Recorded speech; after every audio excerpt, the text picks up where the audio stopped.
Hello and welcome everyone! It's an excellent day for a foul pun, so let's get cracking with the video. Today we're making chicken pot pie, a delicious and simple rich meat pie that's sure to warm you up and fill your belly as we head into the colder months. For this recipe you will need some pastry. You can either use store-bought pie dough or you can use your favorite homemade recipe. We're going to need 2 for the pot pie, 1 for the bottom crust, and 1 for the top crust. I will be using the same pie crust recipe that I used in my lemon pie video, so feel free to check out that video if you're curious.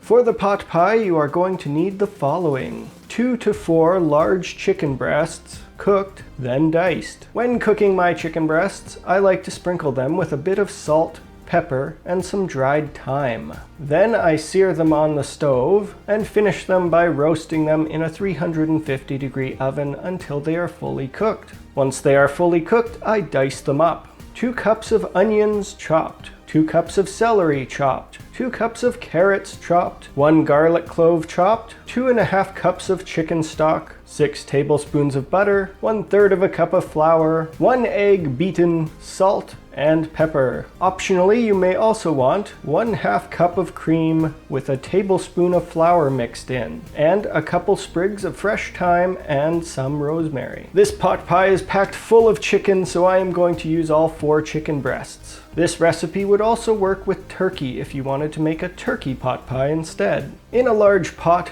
melt the butter and fry the onions in it until they are translucent and just starting to brown. Add in the celery, carrots, and garlic.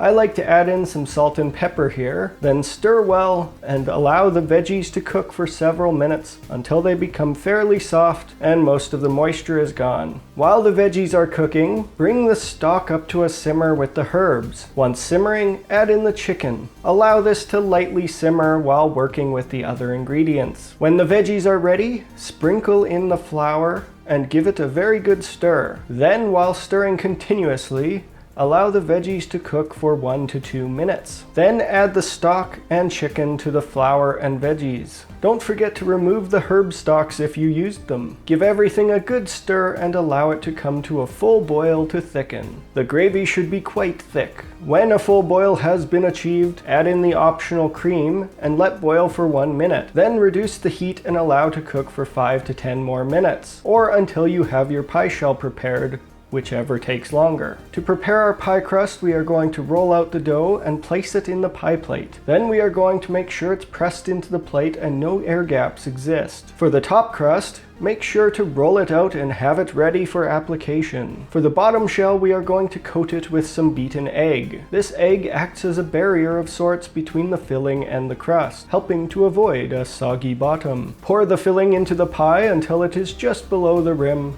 Take some of the beaten egg and apply it along the top edge of the crust, then gently place the top crust on top. Crimp the edges of the pie between your thumbs and forefingers and cut off any excess. Finally, brush more egg over the top, make a vent hole in the middle, and cut several steam vents into the crust. Bake the pie at 425 for 20 minutes or until the filling is bubbly and the crust is nicely browned. If needed, you can drape foil over the top with a steam vent cut out to prevent excess browning. Remove the finished pie from the oven and allow it to sit for 10 to 20 minutes to allow the filling to firm up slightly before serving. Here we have it, the finished chicken pot pie. Simple to make, but packed full of flavor and sure to fill your belly with warmth. I hope this video inspired you to make chicken pot pie at home. If you liked this recipe, be sure to give it a big thumbs up and don't forget to subscribe to the channel for more tasty eats. Thank you very much for watching.